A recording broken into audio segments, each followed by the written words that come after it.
Ok, siempre estamos hablando de la relevancia que tiene la presencia del Señor. Hagamos una recapitulación de todo lo que se ha vivido. Israel está libre de su esclavitud en Egipto y todo es una similitud a nuestra redención. Ya cruzaron el Mar Rojo, ya están en el monte Sinaí. En el monte Sinaí el Señor hace ese pacto de matrimonio con su pueblo y a partir de ahí el Señor le llama, él se dice a él mismo como marido y a Israel como que si fuera su esposa. Por eso van a ver ustedes cánticos como el capítulo 5 de Isaías, donde el Señor hace una canción de despecho que le dice a Isaías que cante. ¿Qué más puedo hacer yo por mi viña? Está hablando en ese romanticismo de un hombre que ha hecho todo por su mujer y su mujer le ha pagado mal, ¿no? Porque lógicamente Israel se ha ido tras otros dioses. Estando en ¿cómo se llama? Se da la orden de erigir el tabernáculo porque Dios quiere morar. Ese es el deseo del corazón de Dios, quiere morar en medio de su pueblo. Se manifiesta en el monte Sinaí, primero con Moisés, pero luego que está ya hecho el tabernáculo, la presencia del Señor desciende y llena completamente el tabernáculo, tanto que ni Moisés, así termina Éxodo, que ni Moisés podía entrar al tabernáculo porque la gloria del Señor estaba ahí. Y lógicamente es un lugar sagrado, es un lugar santo, es un lugar donde no hay espacio para el pecado, para la muerte, para la contaminación, porque es la casa del Señor, ¿verdad? Es como nosotros en nuestra casa no permitiríamos que nos tiren animales muertos o que nos arrojen basura, porque tenemos un grado de ¿cómo se llama?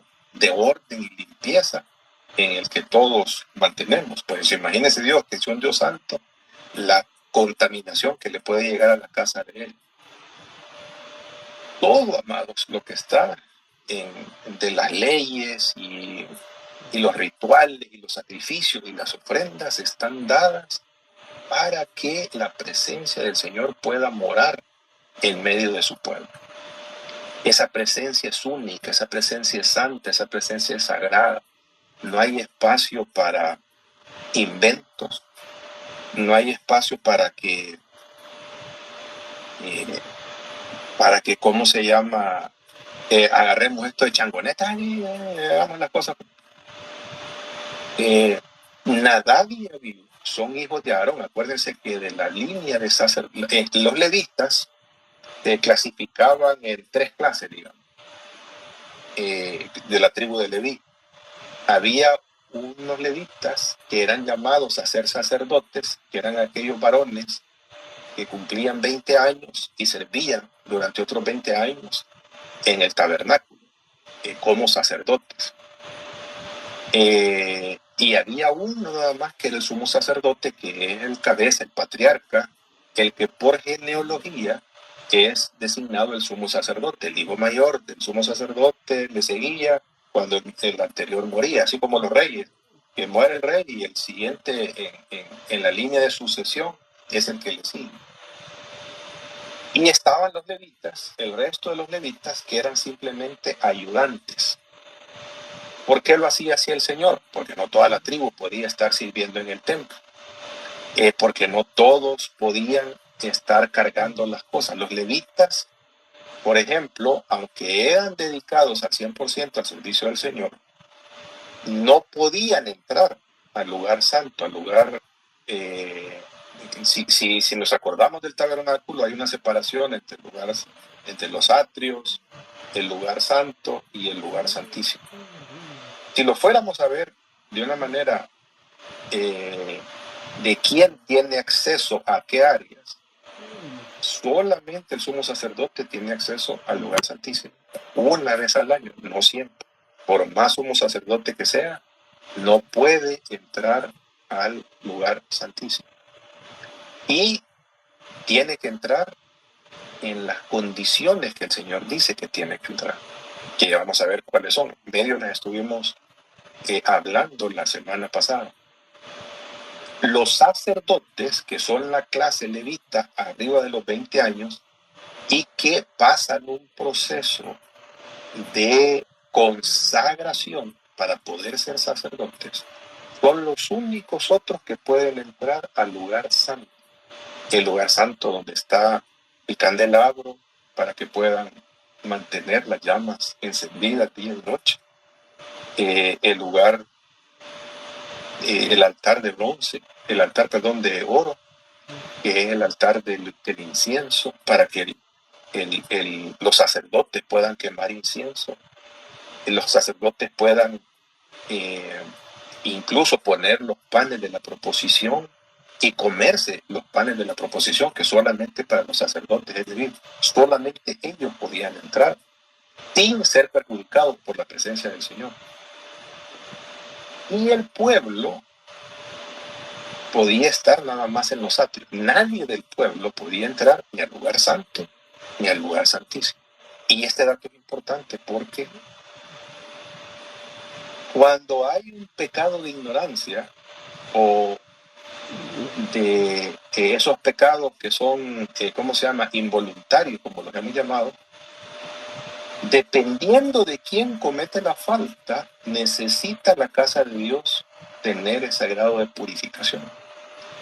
Si alguien del pueblo peca de ignorancia, entra al lugar, ¿cómo se llama?, a los atrios nada más, no puede entrar, y ahí se purifican los atrios, porque es hasta ese lugar donde tiene acceso el pueblo. Pero si es uno de los sacerdotes el que peca involuntariamente, entonces tiene que hacer el sacrificio en los atrios, en el altar del holocausto o el altar de bronce, y purificar el lugar santo.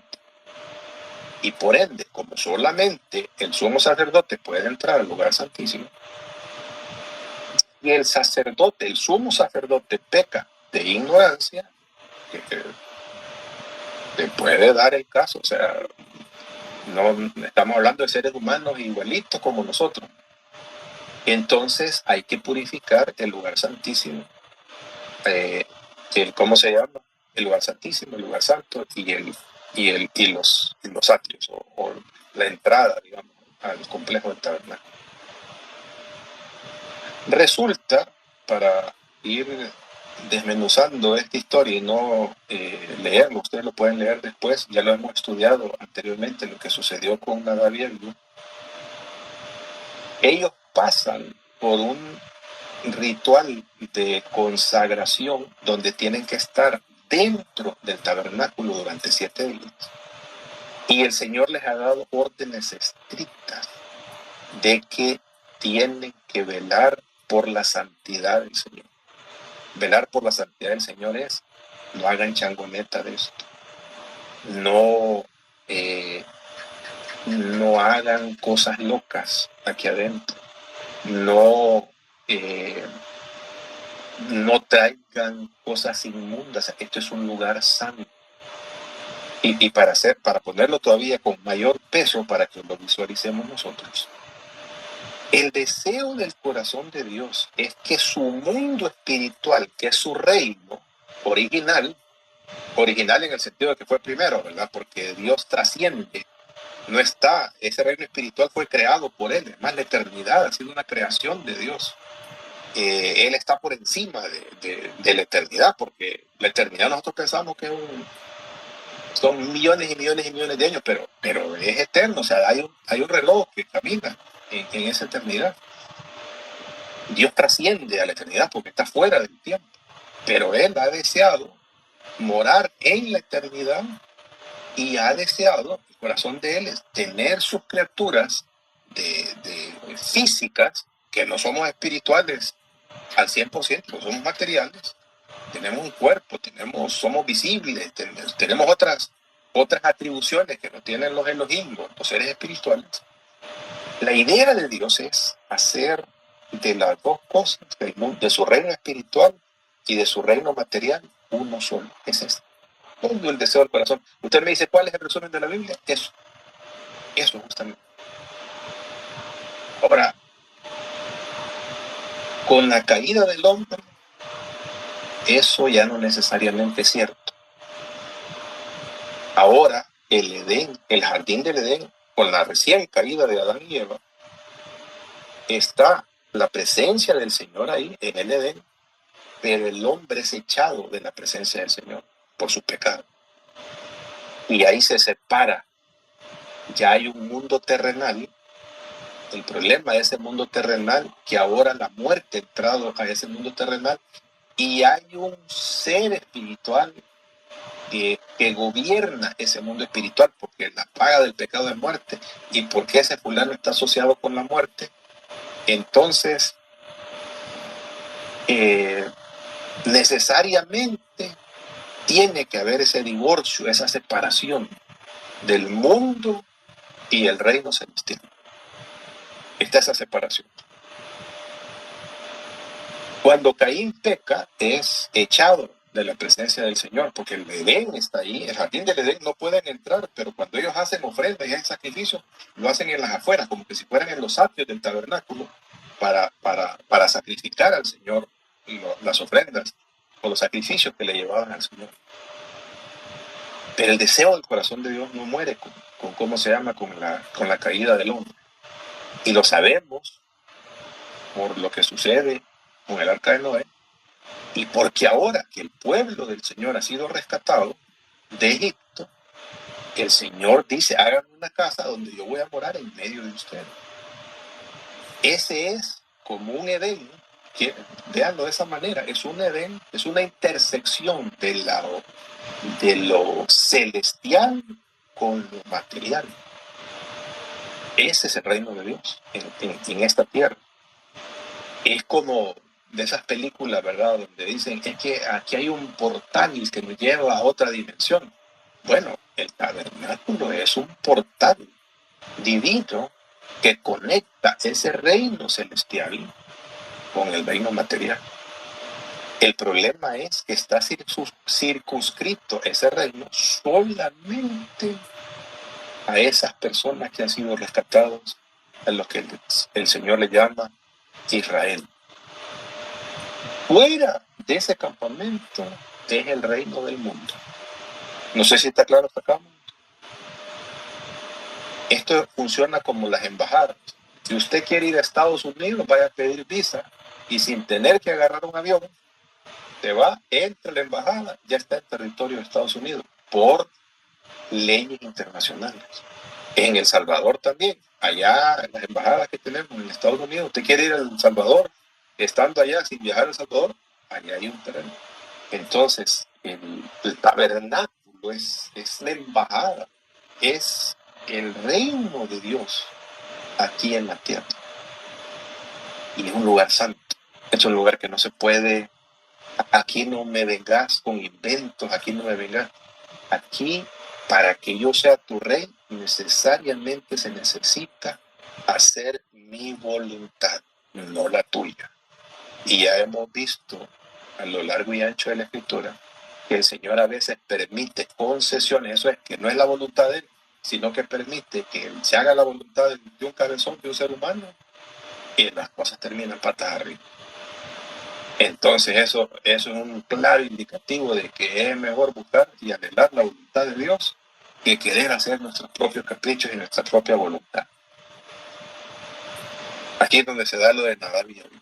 Nadab y Abiú han pasado por 7 días de purificación dentro del templo. Ellos han sido testigos de la gloria de Dios en el monte Sinaí, porque cuando el Señor llama ¿cómo se llama? A Moisés y a 70 de los ancianos a celebrar, a hacer esa comida de bodas. Abajo fue, si lo quieren ver ustedes así, con los 10 mandamientos hubo el pacto, que fue el matrimonio civil, y en el monte es donde se da esta fiesta de bodas. Estaba Nadab y Abiú, estaba Eleazar, que es el tercero de los hijos de Aarón, está Moisés, está Aarón, está todo el mundo sabe de qué se trata este asunto. Aquí no hay ignorantes. Aquí no, se me escapó. No. Aquí no hay. Aquí todos los que están ahí, desde los 70 ancianos hasta los demás, por eso dice la Escritura que a quien más se le da, también se le demanda más. Estos están sabedores de quién es el Señor, aunque no vieron lo que vio Moisés, porque solamente Moisés le permitió al Señor entrar en la nube, ahí en el monte Sinaí, pero el Señor sí les pudo mostrar por lo menos el piso de ese reino celestial que se había sentado sobre el monte Sinaí. Primer día de trabajo, al octavo día, después de la consagración, vinieron estos dos muchachos y dijeron: tomemos nuestros incensarios. Ellos como sacerdotes podían entrar al lugar santo a quemar incienso, no había ningún problema. El problema es que ahora que se creen sacerdotes y medio nos deja saber la escritura, es que se habían echado unos vinitos de más.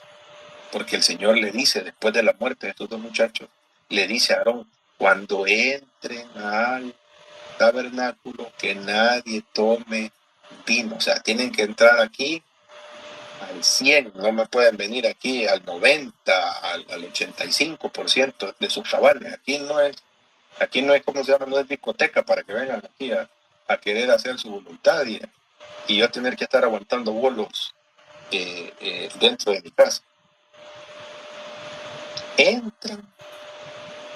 La ley de Dios decía, el mandamiento del Señor decía, que se tenía que tomar fuego del altar del holocausto y llevar ese incienso hasta el altar, pero hasta el lugar santísimo.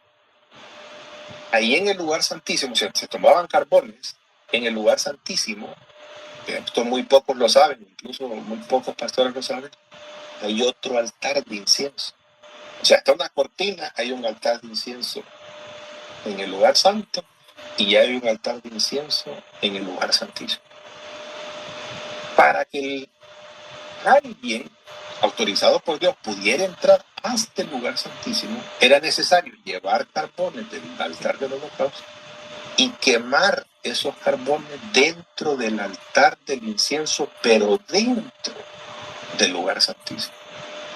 Por eso van a oír ustedes cuando el Señor le reclama a Aarón, le dice: es que mira, si entras sin lo que yo te estoy diciendo y no está esa nube de incienso, en el momento que yo me aparezca delante de tus ojos te vas a morir. Así de santo y de puro y de serio en este asunto, con la presencia del Señor.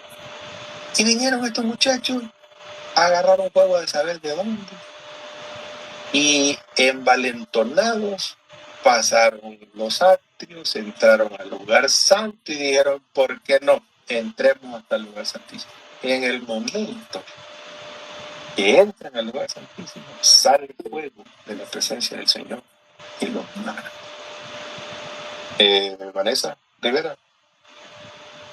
Pero también, no sé si me equivoco, también decía que para el que entraba al lugar santísimo era el sumo sacerdote. Exactamente. Solamente el sumo sacerdote estaba autorizado. Y aquí hay una cosa importantísima, ¿no? Y es que en el reino del Señor hay jerarquías, no porque uno sea mejor que el otro, es porque hay un orden. El pueblo de Dios se caracteriza por el desorden. ¿Cómo por el desorden? Vienen los ministros de alabanza y hoy vamos a orar por el pueblo y le vamos a imponer manos. ¿Y quién lo autorizó? ¿Y sabes qué significa imponer manos a los hermanos? Que tú omítela simplemente porque te parió la gana de imponer la mano a los hermanos. ¿Qué significa que le estás imponiendo la mano a los hermanos? ¿Somos pastor autorizado para ponerla? Viene cualquier, yo quiero orar por el pastor y le pone las manos en la cabeza al pastor. Es una señal de autoridad sobre el pastor, el ponerle la mano. No, pero es que yo hablo en lengua y que yo profetizo y bla, bla, bla, bla, bla. Y que se cree mejor que el pastor. Este asunto, amado, no es de changoneta, es de orden. Y no porque, es más, el hermano o la hermana puede ser hasta más espiritual que el pastor, puede estar hasta en más consagración con el Señor que el pastor. Pero lo que decía el Señor es que solamente el sumo sacerdote podía entrar a la casa del Señor, a este lugar sagradísimo que se llama lugar santísimo, que es donde se aparece la presencia del Señor. Solamente Él, y no en todo tiempo, una vez al año. Y esa vez al año que se puede ingresar es solamente el día de la expiación, el día del Yom Kippur. ¿Por qué estableció el Señor el Yom Kippur?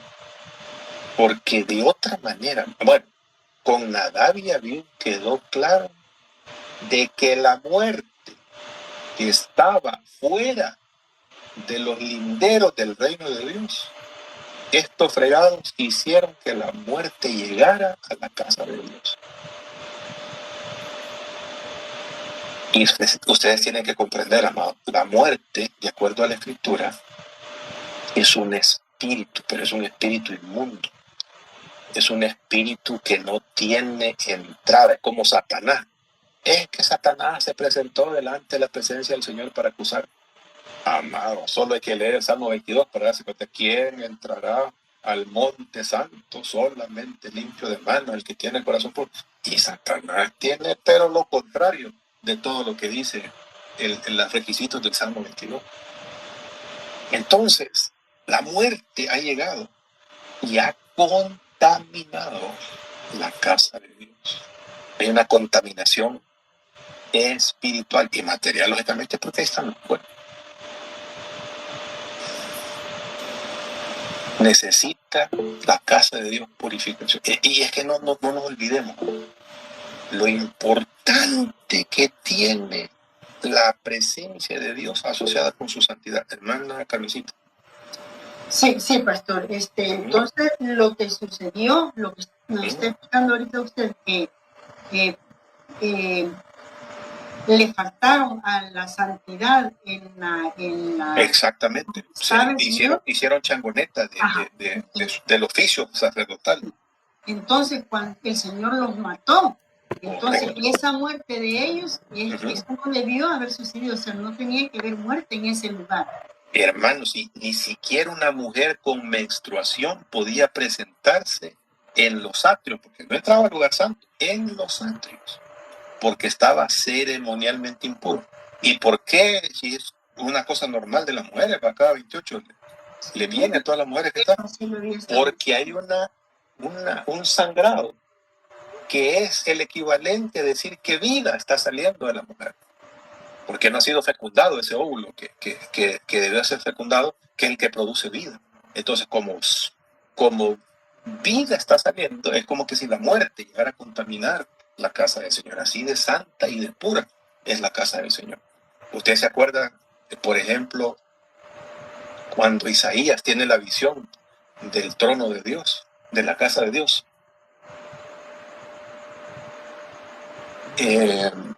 Isaías viene y ¿cómo se llama? Y ve al Señor, permítanme, hermanos, que se ha metido un murciélago en la habitación.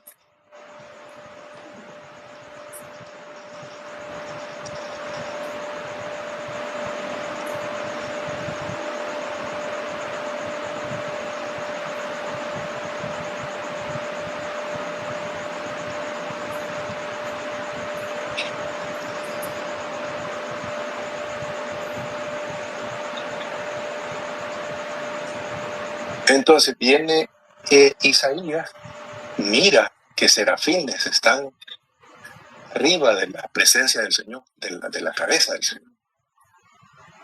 Y como ve, esos serafines son los guardas de la santidad de Dios. ¿Cómo lo sabemos? Lo sabemos por la cultura de la Biblia, de la época. ¿Qué era lo que andaban los faraones en el turbante que se ponían? Una serpiente. Los serafines son serpientes encendidas. que guardan la santidad y que dicen, santo, santo, santo es el Señor. Estamos comprendiendo, amados, la realidad de lo que significa la presencia de Dios, de la importancia y la relevancia que tiene la presencia de Dios. Y quiero hacer un paréntesis nada más acá. Hoy en día, amados, lamentablemente, en la mayoría, no la mayoría de iglesias, no hablemos de eso, porque Dios siempre se ha reservado 7,000 hombres que no le rinden culto a Baal. Y el altar se ha vuelto un escenario para hacer show. Y de lo último que conoce el pueblo es de Dios. Usted le pregunta a cualquier cristiano, mira, te doy una página en blanco, decirme, pero con palabras sinceras, ¿qué es Dios para vos? Y no le va a pasar de que Dios es bueno. Eso es lo típico que conocen todos los cristianos, que Dios es bueno. Y sabés que Dios es un Dios santo. Sabés que Dios es un Dios lleno de amor y de misericordia, que no... Y tenemos ideas falsas, preconcebidas de Dios. Y déjeme decir, lo que prediqué un domingo,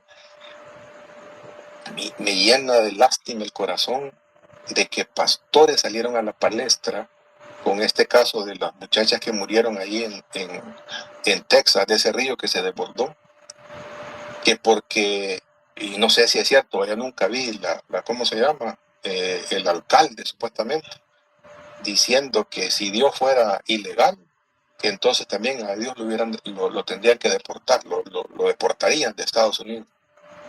Haciendo alusión de lo que está pasando, ¿verdad? Que allá todo cualquiera que ¿cómo se llama? Que no parezca gringo, lo quieren sacar de Estados Unidos. Y entonces, como castigo de Dios, mató a ese montón de gente. ¿A qué gente mató? Unas niñas que estaban en un campamento. Cristian, hijos de Cristian. ¿Qué clase de Dios es el que tenemos nosotros, amado? ¿Qué clase de Dios es el que conocemos? Así que hubiera sido castigo si le hubiera chicharrado la lengua yo no sé si es cierto o no es cierto, pero supongamos que fuera cierto. Dios es tan misericordioso que hasta de ese, si es que lo dijo, hasta de la lengua de ese babón tiene misericordia. Y que las niñas se murieron y Dios no pudo hacer algo. Dios siempre en su soberanía sabe cuándo actuar y cuándo dejar de actuar. Esas cosas no nos competen a nosotros andar adivinando que para qué, que por qué, que cuál es la... Algún propósito tiene todo esto. Y es un propósito de bien. Lo que sucedió en la vida de estas muchachas cristianas, de estas niñas cristianas. Pero conocemos un Dios de garrote, un Dios... No, amado, no se trata de nosotros. ¿Cuáles son las grandes predicaciones ahora? De que Dios te puede prosperar, te puede bendecir, te puede arreglar tu matrimonio, te puede dar carro, te puede dar casa, te puede dar buen trabajo, la empresa te la va a hacer producir. Esas son las grandes enseñanzas. ¿Y de qué es la presencia de Dios en la casa de Él?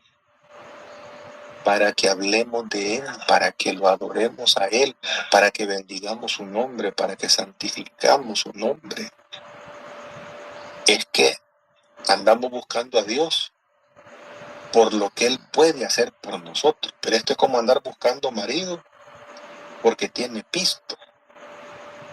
Pero no lo amamos. No estamos dispuestos a... Cuando las cosas se ponen difíciles, yo soy la primera, como la mujer esta que ¿cómo se llama? Al esposo, estaban casi recién casados, el esposo perdió una pierna y dijo, yo así no conocí a mi marido, yo me voy, digo. Así que en las buenas sí, en las malas no. Por eso había muchos cristianos abogados, porque es que Dios no me dio trabajo, es que Dios no me dio los millones de dólares que yo le estaba pidiendo. El otro día escuché un supuestamente apóstol diciendo, es que yo me enojé con Dios. No, oyeron bien, me enojé con Dios. Vaya chulada. Ajá. ¿Y por qué te enojaste? Porque yo le dije al Señor, si esos jugadores de fútbol ganan millones, Y yo que me estoy desgastando la vida aquí, cuidando las almas, reparando matrimonio, predicando tu palabra, expandiendo tu reino, ¿dónde están mis millones? Ah, chula, así que te tiene que pagar millones el Señor para que vos prediques el Evangelio. Y así andan un montón de perdidos, ¿no? Músicos que no llegan a tocar a iglesias y no les pagan hotel, viáticos, ofrenda de amor y que no sé qué, y nada de ofrenda de amor. Ellos ponen la tarifa, porque hemos hecho un mercado del Evangelio, haciendo changoneta del Evangelio. Y no se trata de eso. Se trata de la presencia de Dios en nuestras vidas. Ahora, quiero llevarlos, porque no hemos leído nada de la palabra. ¿Preguntas, amados, hasta acá? Déjenme hablarles ahorita del día del Yom Kippur desde la perspectiva de lo que Dios le demanda al sumo sacerdote. Habló Jehová a Moisés después de la muerte de los dos hijos de Aarón, cuando se acercaron delante de Jehová y murieron. Y Jehová dijo a Moisés: di a Aarón, a tu hermano, que no en todo tiempo entren en el santuario detrás del velo, ese es el lugar santísimo, delante del propiciatorio. El propiciatorio es la tapa que cubría el arca del pacto, que está sobre el arca, para que no muera, porque yo apareceré en la nube sobre el propiciatorio. ¿Se acuerdan que la nube? Por eso era necesario la nube de incienso. Con esto entrará Aarón en el santuario, con un becerro para la expiación y un carnero para el holocausto. Eso lo tenía que hacer en los atrios, y con la sangre tenía que vertir para purificar el lugar santísimo. Se vestirá la túnica santa de lino, y sobre su cuerpo tendrá calzoncillo de lino, y se ceñirá el cinto de lino, y con la mitra de lino se cubrirá. Son las santas vestiduras, con ellas se va a vestir después de lavar su cuerpo con agua. Hermana Carmencita, esto no es una ley de sanidad, ¿cómo dijo la vez pasada? Que es una ley de sanidad, sanitaria, leyes sanitarias. No, esto no es una ley sanitaria, esto es una ley de estar en la presencia del Señor. Aquí lo que gobierna el guión de lo que se debe hacer es la presencia divina de nuestro Dios en ese lugar. Que sanitariamente le ayuda a Aarón que se bañe, está bien, ¿verdad? Pero no, es que se tiene que presentar delante del Señor. Hermana Carmencita. Que ya viene. Hola, hola. No, está bien todo, sí, entiendo. Ahora, si se fijan y son curiosos, hay piezas del traje sacerdotal que no tenía que usar, que normalmente el sumo sacerdote se tenía que vestir así en toda ceremonia que había en la casa del Señor. ¿Cuáles son los elementos que le hacen falta? Bueno, si casi lo manda solamente con ropa interior. A ver, les cuento. Están los calzoncillos, digamos, empecemos a vestirlo, ¿verdad? Al sumo sacerdote. Están los calzoncillos, que eran unos calzoncillos como lo usaban los abuelitos de antes, que tenían que ser de lino hasta arriba para cubrir sus partes nobles. Luego había un manto que se ponían, ese era un manto manga larga, que se ponían, que llegaba hasta abajo, eso les cubría los calzoncillos. Y había otro tipo de manto que se ponían en la cintura, que ese también llegaba hasta abajo. Y eso era todo. Ah, y el gorro, el de la mitra. Y eso era todo. Pero aquí faltan elementos para vestir al sumo sacerdote. Falta el efod. El efod era importantísimo, hermanos. El efod, ustedes se acordarán cuando David tenía que consultar algo al Señor. Tráiganme el efod, dice. Cuando David lleva el arca del pacto a ¿cómo se llama? Hasta Jerusalén, es un efod el que lleva puesto. ¿Cómo se llama? Por ser ungido rey, ¿verdad? El efod es como un chaleco un chaleco que queda por encima, y ese chaleco tiene la particularidad de que en las sombreras tiene dos piedras. Una piedra que se llama Urín, o ¿cómo se llama? Urín y Purín, que son donde el Señor dice sí o no. Y le falta la placa donde están las 12 piedras que representan a las 12 tribus de Israel. ¿Qué nos está queriendo decir el Señor aquí? Varias cosas. Lo primero que creo yo que está diciéndonos el Señor es: aquí el Yom Kippur comienza por la cabeza. No, el gran problema que tenemos ahora es que somos buenos para señalar los errores de los demás. No.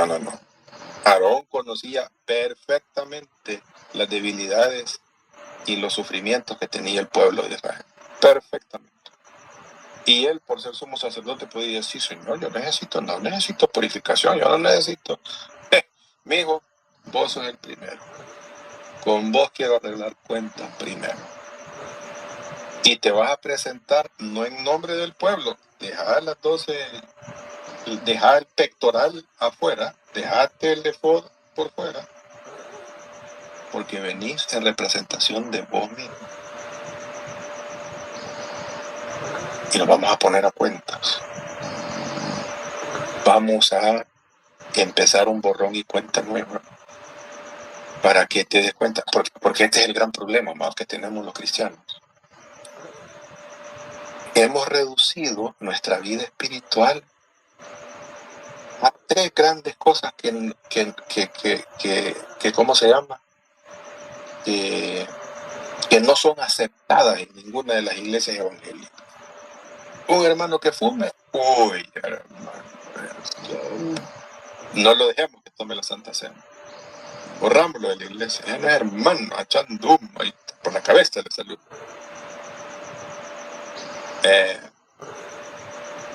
Que toma. Ay, un borracho, ¿cómo andar un borracho en la casa de Dios? O que baile pegado. Esos 3 pecados, alguien no los practica y es un santo varón. El problema es, y eso es una vara de medir de nosotros los humanos, no es la vara de medir de Dios. Y tu orgullo, o nuestro orgullo, nuestra envidia, nuestros malos pensamientos, nuestra queja que tenemos contra los demás hermanos, nuestros roces que tenemos con los demás hermanos, con la familia, con la esposa, con los hijos. Hora de presentarse delante de la presencia del Dios Santísimo. Lo único que puede decir uno, como Isaías, es: ay de mí, porque soy hombre muerto, porque he visto la gloria de Dios. Entonces debemos ser lo suficientemente humildes, si somos pastores, si somos líderes, si tenemos un ministerio a nuestro cargo, lo que fuéramos. Y hay algo que debe caracterizar a un siervo de Dios. Y entre más alto el puesto, tiene que ser humilde, aterrizado. Debemos saber que los líderes y los pastores y el liderazgo de la iglesia estamos para servir, no para ser servidos. Dios aborrece la petulancia y el orgullo de los seres humanos. Pero cuando les digo lo aborrece, es porque lo aborrece, pero fuertemente. Si hay una manera de caerle mal a Dios y de que Dios, pero inmediatamente quiera actuar para corregirnos, es nuestro orgullo. El creernos superiores a los demás. El creernos que somos la mamá de Tarzán. El creernos que somos los archimegas espirituales. Ese es el nivel de unción que yo tengo, hermano. Ahí no está cualquiera. Un montón de superapóstoles y super evangelistas y super predicadores que hablan de su currículum y lo ponen en ¿cómo se llama? En letras doradas en las iglesias para que los anden invitando porque ellos son internacionales y andan en campañas de aquí y campañas de allá. Amado, perdidísimo con lo que el Señor quiere para nuestras vidas. El mayor de ustedes, dijo el Señor, será vuestro servidor. Esa es la manera como se vive el reino del Señor. No al revés, porque estamos en una franca violación al deseo de la voluntad de Dios cuando ocupamos nuestras posiciones para creernos la mamá de Tarzán o reclamar ser la mamá de Tarzán ¿cómo se llama? A la iglesia. ¿Estamos claros hasta acá, ¿no? Muy bien, sigamos. Una parte importante, Azazel, y esto quiero correrlo rapidito, porque en la tradición judía, o mejor dicho, en libros que no son inspirados, está el tema de saber quién es ese Azazel ahí en la escritura, porque lo dice el Levítico 16. Hay traducciones, y yo estoy buscando todas las traducciones en español, y todas dicen Azazel. Nadie se atrevió a ¿cómo se llama? Nadie se atrevió a traducirlo. Así como los serafines, ¿verdad? Pusieron serafines, pero serafín lo que significa es serpiente ardiente.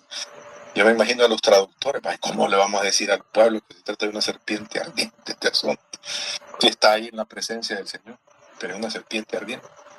¿Quién es Azazel? Bueno, aquí no debemos confundir las cosas, y lo vamos a ir rapidito. Azazel, este es un diccionario de las deidades que aparecen en la Biblia. Principalmente, dice, se discuten las siguientes posibilidades.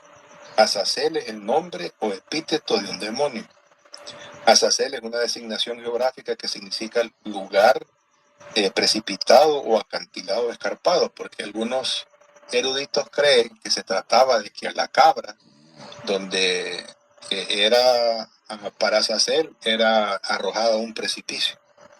Azazel, número 3, es una combinación de los términos es, cabra, y Ozel. Hay traducciones en inglés, muy buenas traducciones, que la toman nada más como chivo expiatorio. Esa sería como la traducción que le hacen. Pero realmente, cuando uno lee el ¿cómo se llama? Cuando el Señor dice, este chivo, este macho cabrío es para Jehová y este es para Azazel, está hablando de personas, está hablando de personajes, no está hablando de que la cabra se va para la cabra, para el chivo expiatorio. Este macho cabrío es para el chivo, es como se llama, es para ser enviado al chivo expiatorio, no tiene ningún sentido. Eso que quieren decir los ¿cómo se llama? Algunos comentaristas. Se los digo porque le va a salir en algún lugar ahí. Para definir la palabra como el nombre o epíteto de un demonio, uno podría referirse principalmente a la evidencia textual. Según Levítico 16:8 al 10 y 10, un macho cabrío es elegido por sorteo para Azazel con el fin de enviarlo al desierto. O sea, es para una persona, es para un personaje. O una región remota para Azazel, dado que la Azazel corresponde al de Yahvé, o sea, para Jehová. Y no tiene sentido decir, este es para William y el otro es para la cabra, sino este es para William y el otro es para Susana. Si fuera así, ¿cómo se llama? El caso está hablando de dos entidades espirituales. Azazel también podría entenderse como un nombre personal, detrás del cual podría postularse algo así como un ser sobrenatural. Y esto, amados, es lo más lógico que tiene que haber. Porque ese Azazel es un ente espiritual a donde el Señor está enviando la basura que se ha producido dentro del campamento del Señor. Ahora, no hay que confundir porque hay un libro que es muy famoso, que lo ocupan muchos eruditos, y que hay Pedro, Judas, citan este libro de Enoch. No hay que confundirlo con el Azazel que aparece en el libro de Enoch. Ya les voy a decir yo por qué no debemos confundirlo. Solo les pongo ahí lo del capítulo 6 del libro de Enoch. Y sucedió después que los hijos de los hombres habían crecido en aquellos días, les nacieron hermosas y atractivas hijas. Y los ángeles, los hijos de los cielos, las vieron y las codiciaron y se dijeron unos a otros: he aquí, elegiremos para nosotros esposas de entre los hijos de los hombres y engendraremos hijos para nosotros. Y Chemishasa, quien era el líder, les dijo: temo que quizás, hablando de uno de los hijos de Dios, ¿verdad?, del capítulo 6 de Génesis, estén dispuestos a hacer esta acción y solo yo sufriré por este gran pecado. Entonces todos le respondieron y le dijeron: todos haremos un juramento y nos ataremos mutuamente bajo una maldición de que no renunciaremos a este plan. El plan era meterse con las hijas de los hombres, y no que haremos de este plan una realidad. Versículo 5 de ese capítulo 6 del libro de Enoch. Entonces todos juraron y se ataron mutuamente bajo una maldición, y en total sumaban 200. Y descendieron sobre Ardis, que es la cumbre del monte Hermón. El monte Hermón, amados, para su conocimiento, está en las afueras de Israel. Es el monte que sirve de división entre Siria e Israel. Y por cierto, Hermón lo que significa es unión, juramento. Y llamaron, fueron estos ángeles los que le pusieron Hermón al monte, y lo llamaron monte Hermón porque habían jurado y se habían atado mutuamente bajo una maldición. Y estos son los nombres de sus líderes: Chemihasa, quien era su líder, Ucaribamel, Aquibabel, Tamiel, Ramal, y aparece dentro de ese listado que son 200 ángeles, y uno de esos es Asael o Azazel. Entonces dicen algunos: este es el Azazel de los hijos de Dios que se rebelaron, que se metieron con mujeres, y que por ende ahora está en el desierto. Bueno, para no cansarnos, veamos a la luz de las Escrituras. ¿Qué dice Judas 6? Y a los ángeles, y está hablando de ese evento del capítulo 6 de Génesis, que no guardaron su dignidad, sino que abandonaron su propia morada, los ha guardado bajo oscuridad en prisiones eternas para el juicio del gran día.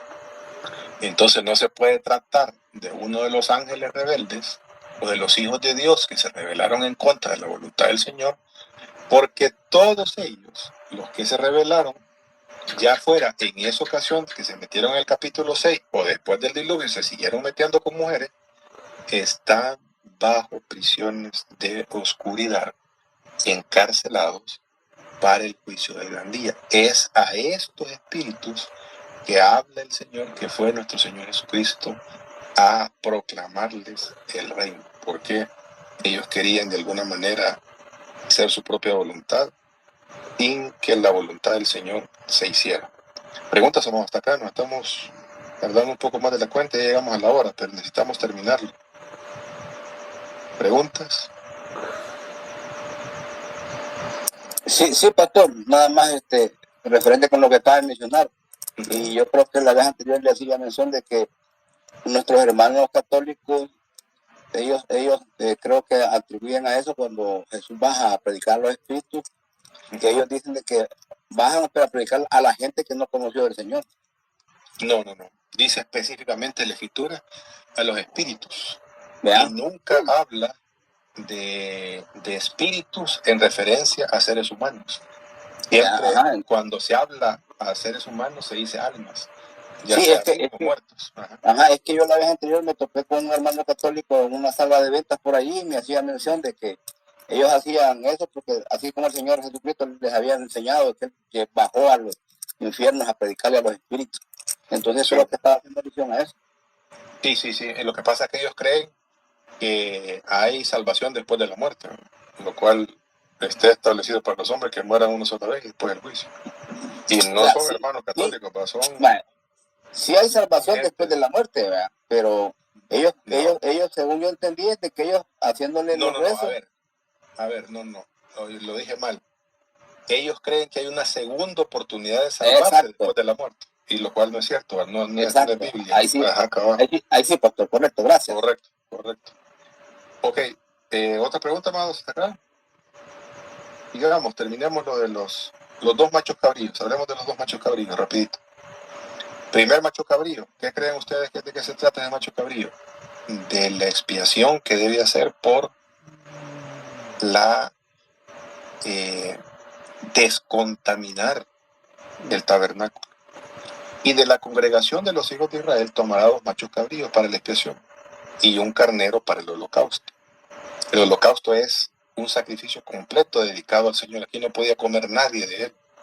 De hecho, la palabra holocausto significa una consumación total.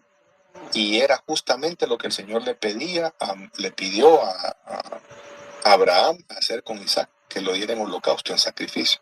O sea, en otras palabras, tenía que matarlo y quemarlo por completo.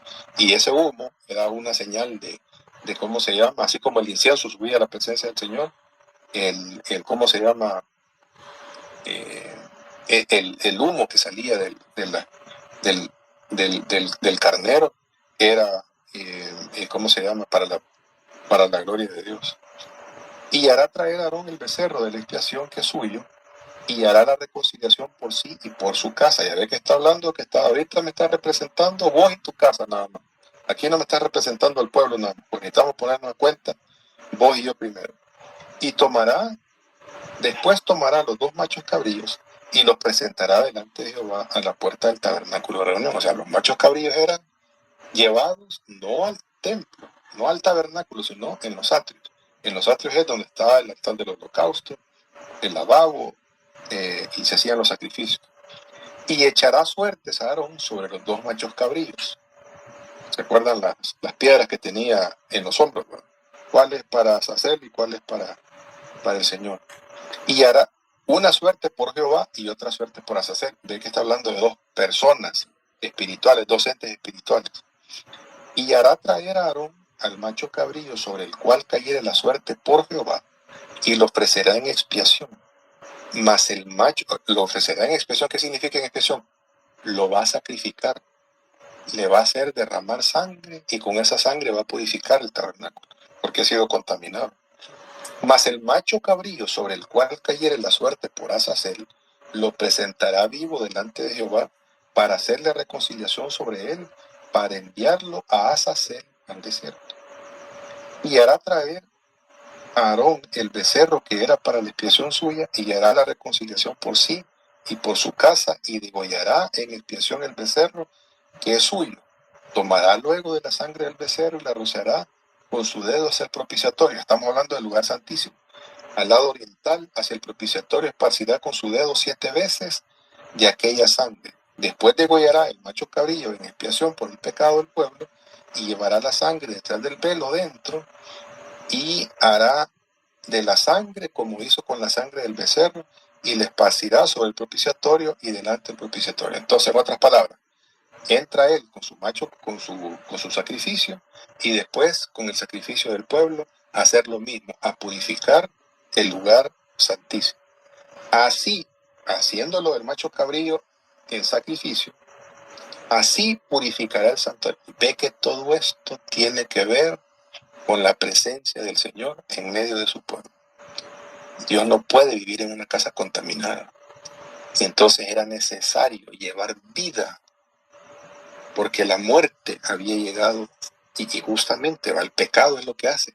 La paga del pecado es muerte. La muerte llevada al santuario, es como se llama, es lo que necesita purificación, es lo que necesita limpieza para que la presencia del Señor pueda habitar en medio de ella. A causa de las impurezas de los hijos de Israel, de sus rebeliones y de todos sus pecados, de la misma manera da también al tabernáculo de reunión, el cual reside entre ellos en medio de sus impurezas. Está clarito que la sangre del macho cabrío que era ofrecido en sacrificio es para purificar el tabernáculo, para limpiarlo de toda impureza. ¿Por qué era necesario? Porque Dios es un Dios santo y habita en la santidad. ¿Y qué va a pasar cuando hubiera acabado de expiar el santuario y el tabernáculo de reunión y el altar, hará traer al macho cabrío vivo, y pondrá Aarón sus 2 manos sobre la cabeza del macho cabrío vivo, y confesará sobre él todas las iniquidades de los hijos de Israel, todas sus rebeliones y todos sus pecados, poniéndolos así sobre la cabeza del macho cabrío, y lo enviará al desierto por mano de un hombre destinado para esto. Y aquel macho cabrío llevará sobre sí todas las iniquidades de ellos a tierra inhabitada, al desierto, y dejará ir al macho cabrío por el desierto. Es que no lo arroja por un precipicio, como creen uno, sino que va, aquí no hay sacrificio para hacer. Aquí es nada más, este macho cabrío es el portador de toda la inmundicia de lo que se practica, que va, toda la basura que va hacia afuera, y es una franca provocación a Azazel, por todas las rebeliones que ha tenido. ¿Estamos, amados? ¿Hasta acá? Amén, pastor. Quiere decir que ese cabrito se convierte como en el tren de aseo de toda la capital para llevar la basura. Exactamente. En un sentido espiritual, exactamente. Correcto. Y el macho cabrío que sirve para la expiación es el que purifica, con el que se purifica el santuario. Entonces son 2 machos cabríos que tienen propósitos diferentes.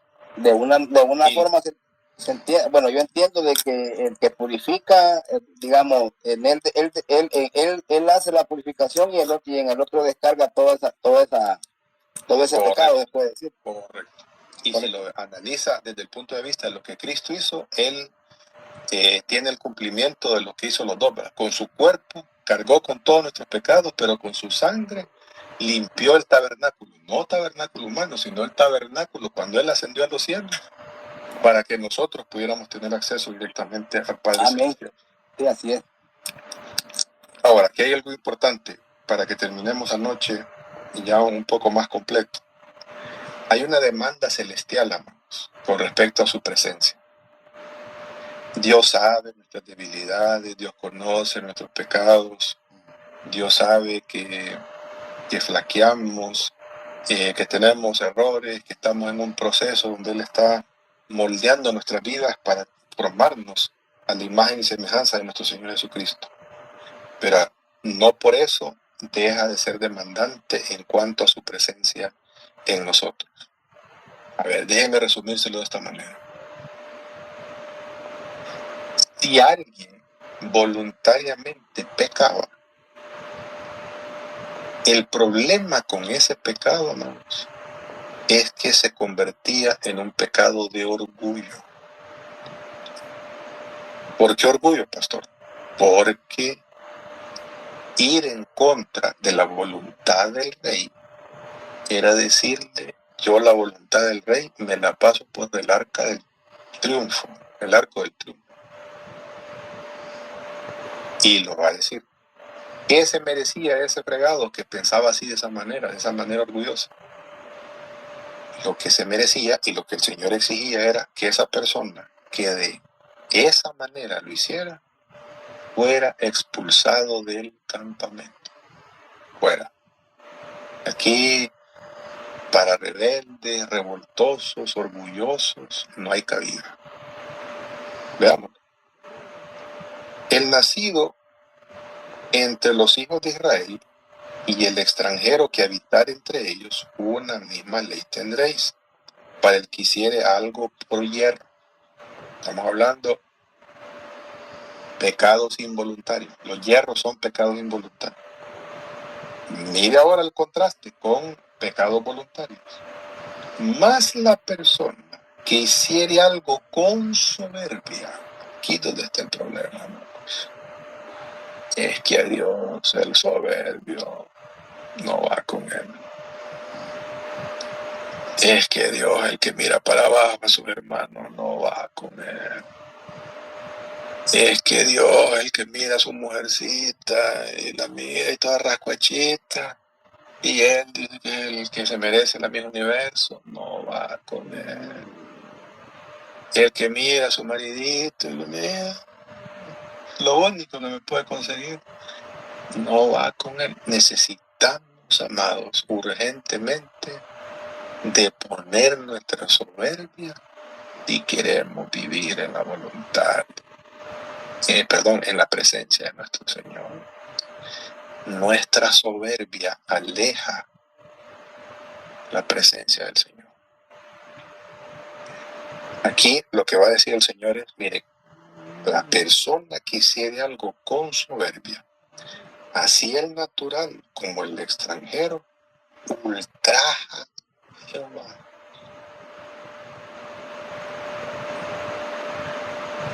Así como movió las manitas la reina, que un niño le dijo al rey de ahí de España, le dijo, mire, le dice, a usted lo coronaron rey cuando yo nací. Y el rey se rió y le dijo, me estás diciendo viejo, le dice, quiere decir que estoy viejo. Y la reina le hizo las manitos así, como diciendo, ya le dijeron viejo a mi viejo. Ultra. Este es cosa seria. Esto es cosa seria. Espérenme. Revisemos cuáles son esos mandamientos con los que podemos ultrajar a Dios, porque si los rompemos actuamos con soberbia. Ya vimos que hay 4 que tienen que ver con Dios y hay otros 6 que tienen que ver con mi prójimo.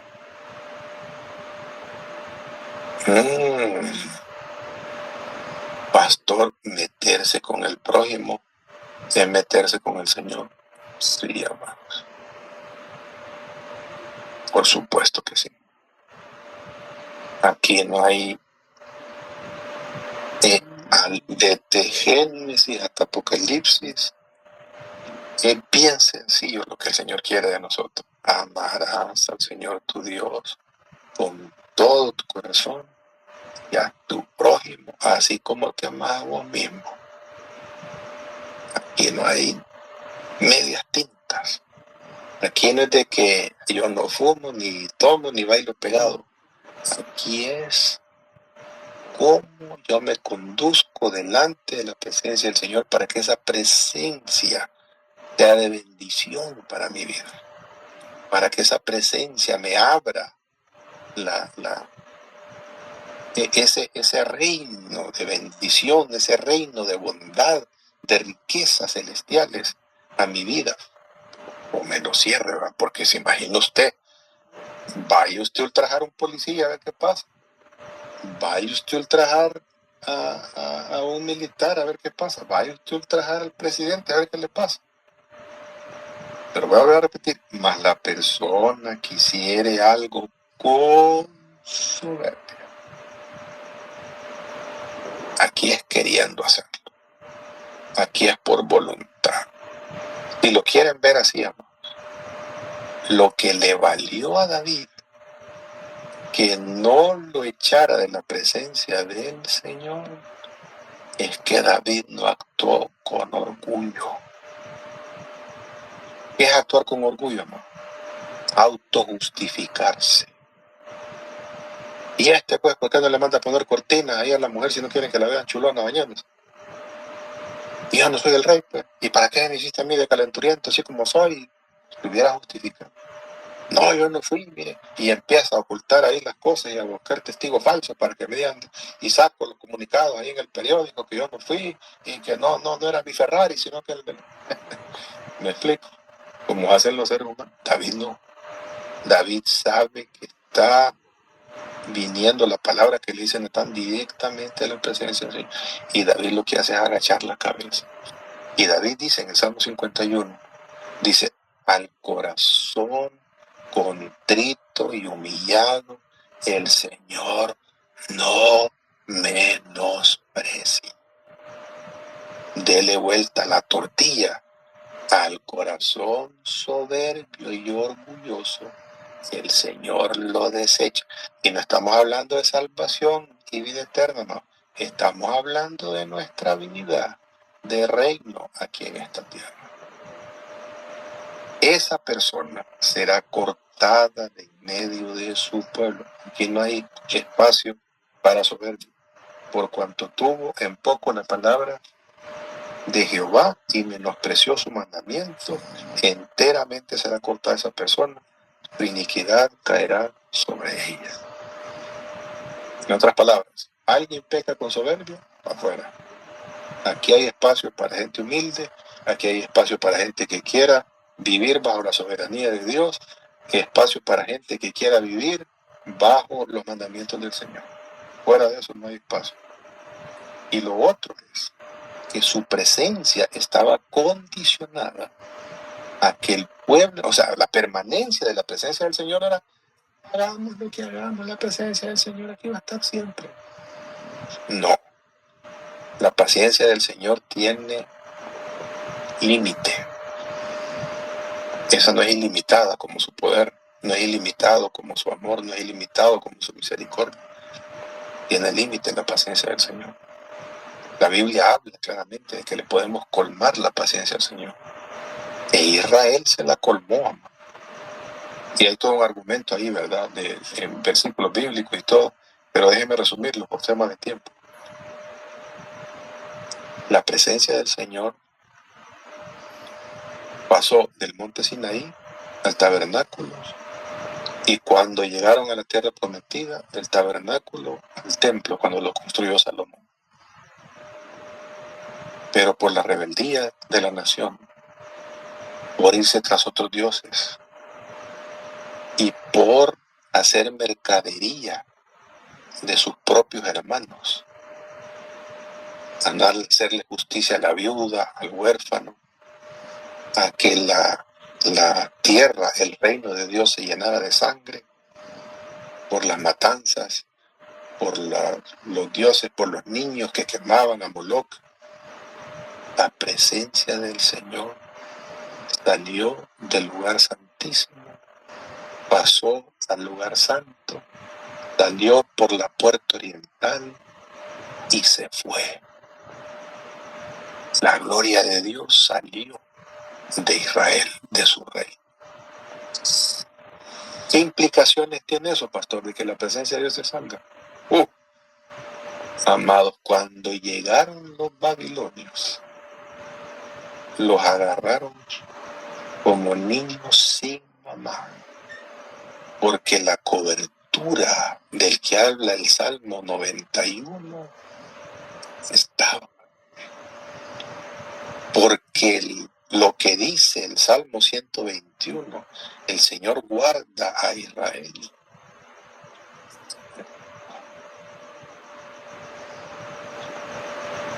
Y fue un desastre. Aquí ya no hubo vuelta atrás. Aquí ya no hubo tiempo para arrepentirse.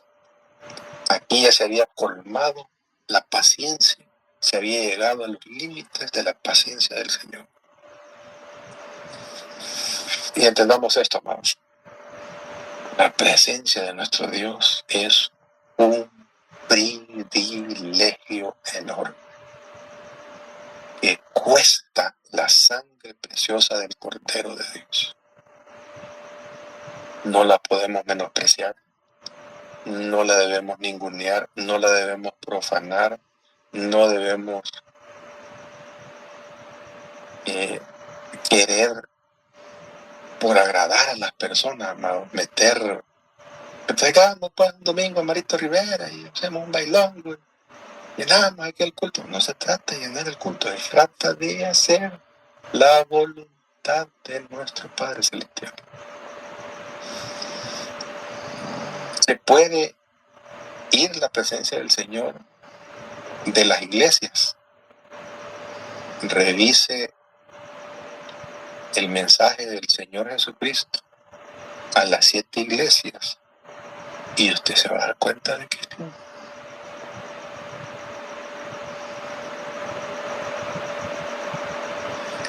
y amados, la tragedia más grande que le ha sucedido a la humanidad es que don Adán y doña Eva, el único mandamiento que tenían que cumplir, no lo pudieron cumplir, y toda la raza humana estamos separados de la gloria del Señor. A partir de ahí es una tragedia, amado. Es una tragedia. Solo abre apenitas los periódicos y dése cuenta de la muerte que Tailandia, que Pakistán, que Israel, que es una locura lo que estamos viviendo.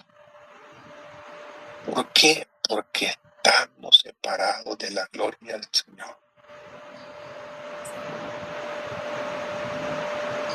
Es una tragedia. No hay manera de suavizar el que la presencia de Dios, no tener acceso a la presencia de nuestro Dios. Y el Yom Kippur, amados, es el deseo del corazón de Dios. A pesar de nuestras debilidades, a pesar de nuestros errores, a pesar de nuestras faltas de carácter, de nuestra falta de fe, de nuestra cojera espiritual, de lo que usted quiera, el deseo del corazón de Dios es permanecer en medio nuestro. Es el deseo del corazón de Dios. Y Él tiende el puente para que lo hagamos. Y el día de Yom Kippur, 3 de agosto, no vamos a matar machos cabríos, no estamos judaizando a nadie, pero estamos guardando los principios. Es ponernos a cuentas con nuestro Dios y ponernos a cuentas con nuestros semejantes. Dejemos la soberbia a un lado, dejemos el orgullo a un lado. El orgullo y la soberbia no tienen cabida en la presencia del Señor, y seamos humildes y reconozcamos que fallamos, y reconozcamos que necesitamos reconciliarnos con Dios y reconciliarnos los unos con los otros. Amén. Amén, pastor. Sí, está clara lo que significa la presencia del Señor, amén.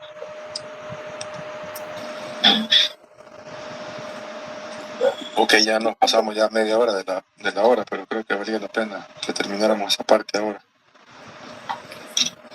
Amén. ¿Entendemos ya un poco más el Yom Kippur? ¿De qué se trata?